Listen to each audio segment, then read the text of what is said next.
So when you come to Revelation chapter 2 and chapter 3, जब आप प्रकाशित वाक्य दूसरे अध्याय या तीसरे अध्याय में आते हैं, this is the condition of Christianity in around 95 AD.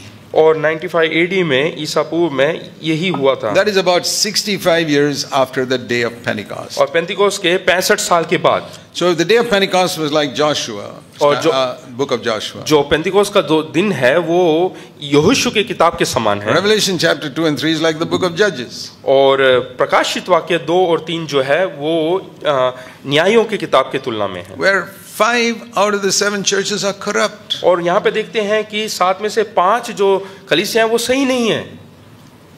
They've gone away from the standards the apostles laid down. और जो मानदंड रखा गया था प्रेरितों के द्वारा उनसे वो बहुत दूर खिसक गए। The first in that list is this Ephesus church to whose elders Paul had warned. और वो पहली कलीसिया वो है एफिसुस की कलीसिया जिनको पौलुस प्रेरित ने चेतावनी दिया था। See, this is about maybe 35 years after Paul warned them in Acts chapter 20. ये करीबन 35 साल यानी कि पौलुस के चेतावनी देने के 35 साल के बाद हुआ। See the condition of the church. यहाँ पे देखिए कलीसिया की परिस्थिति। Yeah, you still do so many good things. हाँ, वहाँ पे लिखा है कि हाँ तुम अच्छी बातें करते हो। You are still holding true to the doctrine. और सिद्धांत में खड़े हो। And you're driving away the false apostles. और जितने गलत शिक्षा लेके आते हैं उनको Acts 2 verse 3, you got perseverance, you endured for my name's sake. और तुम मसीह के लिए जो है टिके हुए धीरज तुम्हारे अंदर है। All that was okay. ये सब सही है। But you have left your first love. लेकिन तुम अपने पहला सा प्रेम छोड़ दिया है। Once upon a time you loved me more than anyone else, Jesus said. और एक ऐसा समय था प्रभु यीशु मसीह कहता है कि जब तुम सबसे अधिक मुझसे प्रेम करते थे। And then you became a little rich. और उसके बाद तुम थोड़े से धनाढ़े हो गए। So then you loved me and you loved your job and your money also. और उसके बाद तुम मुझसे प्रेम करते हो साथ में अपनी नौकरी और अपने पैसे से भी। Gradually 90% was your money and your job. और उसके बाद 90% तुम्हारी नौकरी और तुम्हारा पैसा। 10% is me, says Jesus. और प्रभु यीशु मसीह कहता है कि तुम अब केवल 10% मुझे देते हो। It's like a woman who started out loving her husband completely. ये उस तरीके समान है जो अपने पति से बहुत अधिक बिल्कुल पूर्ण तौर से प्रेम करती है। But a few years later she begins to get interested in other men. और कुछ सालों के बीतने के बाद वो दूसरे पुरुषों के साथ जो है after some time she's more interested in those other men. और उसके बाद कुछ साल और बीतने के बाद दूसरे पुरुषों के साथ उसका ज्यादा संबंध है। But she still stays at home with her husband. लेकिन अभी भी वो लेकिन अपने ही पति के साथ है। That's what happened to the church, which is supposed to be the bride of Christ. और यही कलीसिया के साथ भी हो रहा है जो कि प्रभु यीशु मसीह का दुल्हन है। And that's how it was the other churches too. और दूसरी कलीसिया भी इसी प्रकार से है। Revelation chapter 3 and verse 1, you have a name that you're alive but you're dead. और यहाँ पे प्रकाशित वाक्य 3 अध्याय पहले वचन में देखते हैं कि तुम जीवित कहलाते हो पर तुम मरे हुए हो। How do you get a name that you're alive? कैसे नाम मिलता है कि तुम जीवित होकर? Your doctrines are all right. तुम्हारे सिद्धांत सही है। You preach the baptism of the Holy Spirit. और पवित्र आत्मा के बपतिस्मा के बारे में बताते हो। You exercise the gifts of the Spirit. और वरदानों को जो है तुम इस्तेमाल करते हो।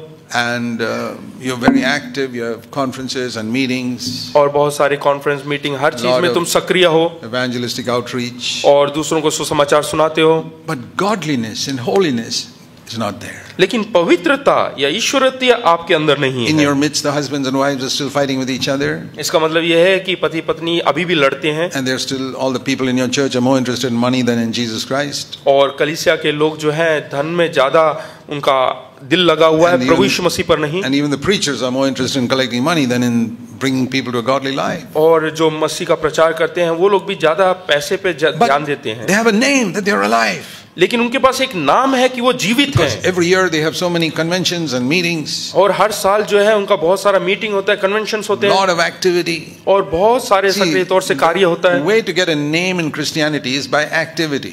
और अगर जो मसीह लोगों में नाम चाहिए तो बहुत सारे सक्रिय तौर से कार्य करने से मिल जाएगा। The way to get a name in heaven is by holiness. लेकिन अगर जो स्वर्ग में आपको नाम चाहिए वो है पवित्रता के द्वारा। So if you're interested in a name before God, you'd make your people holy.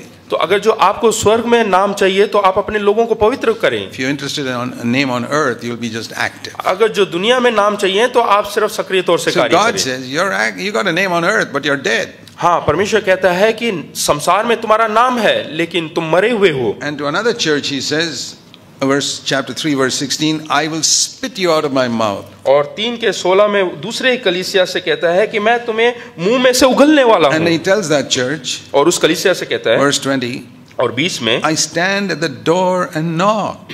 मैं द्वार पर खड़ा हुआ खटखटाता हूँ। Look at the condition of this church, that Jesus himself is outside the door. यहाँ पे इस कलीसिया के बारे में देखें कि प्रभु यीशु मसीह स्वयं उस द्वार के बाहर है। You think their doctrines were wrong? क्या No. आपको लगता है कि वहाँ का सिद्धांत गलत है? They were singing good songs, वो अच्छे गाना गाते हैं right doctrines, और सही सिद्धांत है, a lot of activity, बहुत सारे सक्रिय तौर से कार्य होता many है, pastors and youth pastors and all that. बहुत सारे पासवान लोग हैं, जवानों के पासवान हैं, But Jesus is outside the door. लेकिन प्रभु यीशु मसीह द्वार के बाहर है।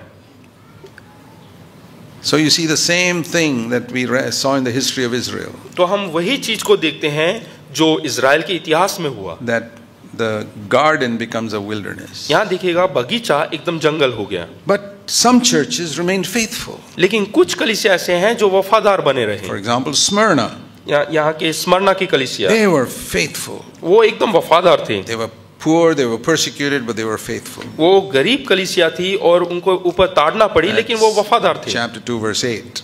और 2 उसका 8 And then another church, Philadelphia, in chapter 3 verse 7. और 3 उसके साथ में फिलाडेल्फिया कलीसिया के बारे में है। This was a church, verse 8 middle, chapter 3 verse 8 middle. They had very little power. और देखते हैं कि उनके पास बहुत थोड़ी सी सामर्थ है। Ever didn't have great famous people in that church. और उनके कलीसिया में कोई महान लोग नहीं हैं, But they kept true to the word. लेकिन वो परमेश्वर के वचन में सच्चे उतरे। It says here they did not deny my name. और वहाँ पे लिखा है कि उन्होंने कभी प्रभु यीशु मसीह के नाम को जो है नकारा नहीं, इनकार नहीं And किया। in all these 7 churches, the Lord speaks about overcomers. और हर एक कलीसिया में जो है विजय प्राप्त करने वालों के बारे में कहा At है। the end of every one of those 7 churches, the Lord says, the overcomers, I have a message for you. और वहाँ पे जो भी विजय प्राप्त करेगा उनके लिए एक संदेश यहाँ पे दिया हुआ Those है। are the people who are concerned that the garden has become a wilderness. और वो लोग हैं जिन्होंने पहचान लिया कि हमारा जो बगीचा है वो जंगल बन Who गया है, have a burden, how shall we make it a garden again? और जिनके अंदर बोझ है कि हम वापस उस जंगल को किस प्रकार से बगीचा बना सकते But they हैं। see the leaders and the most of the people in the church are not interested in that. लेकिन फिर भी वो लोग देखते हैं कि अगुए लोगों को ऐसा कोई चिंता नहीं है, They are happy with the wilderness. और वो उस जंगल में रहने के लिए बिल्कुल खुश हैं, So long as they give a good impression to people, जब तक वो लोगों के सामने अच्छा प्रकट होते हैं। that's okay. हाँ, वो They're चलता not है, bothered about what God thinks about them. और वो बिल्कुल चिंता नहीं करते कि परमेश्वर क्या सोच रहा है। And I want to say this, my brothers and sisters. मैं बताना चाहता हूँ मेरे प्रिय भाइयों और I बहनों, have traveled in almost every denomination in evangelical Christianity in India. और भारत के अंदर ज्यादातर कलीसिया जो इवेंजेलिकल कलीसिया उन सब के अंदर मैं In जा the चुका हूँ। last 50 years, और पिछले 50 साल I've में traveled from Kashmir to Kanyakumari, मैंने कश्मीर से लेके कन्याकुमारी तक सफर किया, Gujarat to Nagaland, और गुजरात से लेके नागालैंड तक। and I've seen one thing.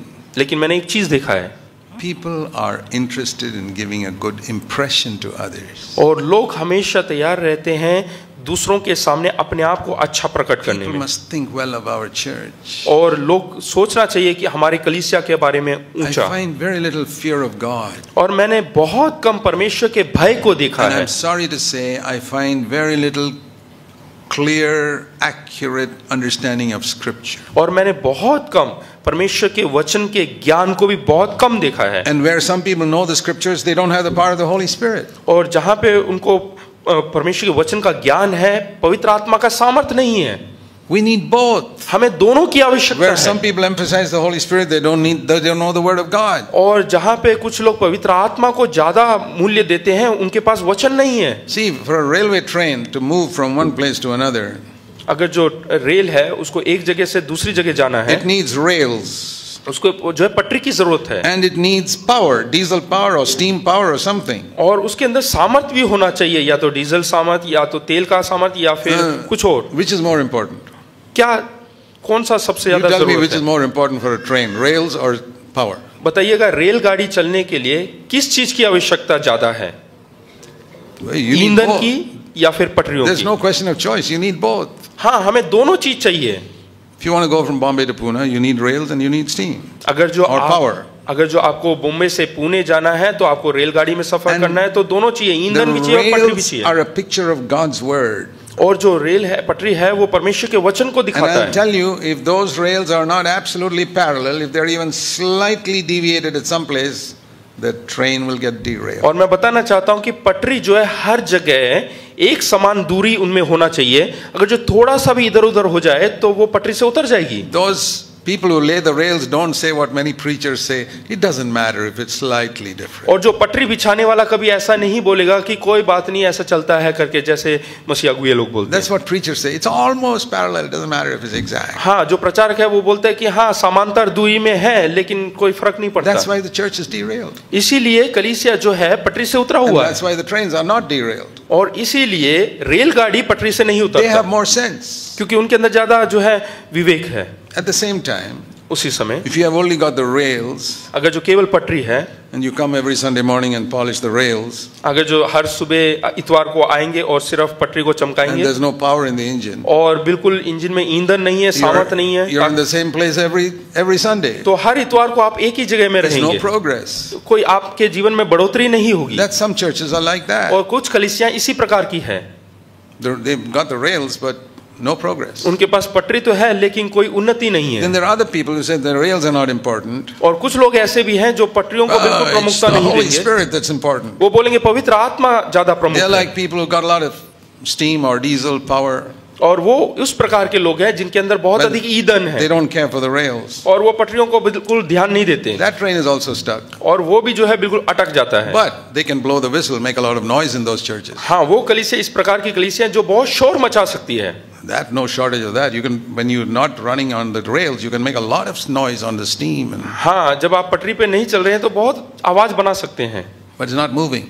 लेकिन वो चलता नहीं है। I'm not impressed by noise. और मैं भी जो है उससे ज्यादा खुश नहीं हुआ जो आवाज निकालते I'm हैं, not impressed by polished rails. और पॉलिश्ड पटरियों से भी मैं खुश नहीं हुआ। I want a train that's going from A to B, लेकिन मैं एक ऐसी रेलगाड़ी से खुश होता हूँ जो एक जगह से दूसरी जगह खिसकता which is है, moving all the time. वो जो हमेशा चलता रहता I want है। a church that's progressing, मैं चाहता हूँ वो कलीसिया जो हमेशा बढ़े which is not becoming like a wilderness. और जो जंगल की तरह नहीं बनता। So, I've taken you now from all the way from the history of Israel through the history of the church. और ये पूरा इतिहास इजराइल का देख के मैंने कलीसिया का इतिहास से जोड़ा, And the reason I say that is because that's what's happened in 2000 years of Christianity. और मैं ये बताना चाहता हूँ कि यही हुआ कलीसिया के अंदर 2000 साल से। But every now and then, God raises up somebody to say, hey, we got to come back to the original लेकिन teaching. परमेश्वर हर एक शताब्दी में किसी ना किसी को उठाता है जो कि लोगों को जगाता है कि हमें परमेश्वर की ओर फिरना है, Not going according to his ideas, but going back to God's word. और उसकी सोच विचार के अनुसार नहीं, लेकिन परमेश्वर के वचन के अनुसार। Let's go back to the word. हमें परमेश्वर के वचन में Let's जाना get है, these rails straightened out. और हमें रेल पटरियों को सीधा करना And है, let's have power in the engine. और इंजन के अंदर ईंधन भरना है। And that's what's happened throughout the years. और यही हुआ पूरे इतिहास में। If you read Christian history, अगर जो आप मसीह इतिहास को पढ़ते हैं, and that's the reason why we have meetings like this, which are not primarily for unbelievers. और इसीलिए हम इस प्रकार के जो है मीटिंग रखते हैं अविश्वासियों के लिए नहीं। There are so many meetings in India, evangelistic meetings for unbelievers. और बहुत सारे अविश्वासियों के लिए सुसमाचार का मीटिंग हमारे भारत देश में होता है, But there are very few meetings which are primarily designed to bring believers back to the teaching of the New Testament. लेकिन बहुत कम ऐसे मीटिंग का आयोजन किया जाता है जहाँ पे परमेश्वर के मसीह लोगों को परमेश्वर के वचन में वापस लाने के लिए प्रचार किया जाता हो।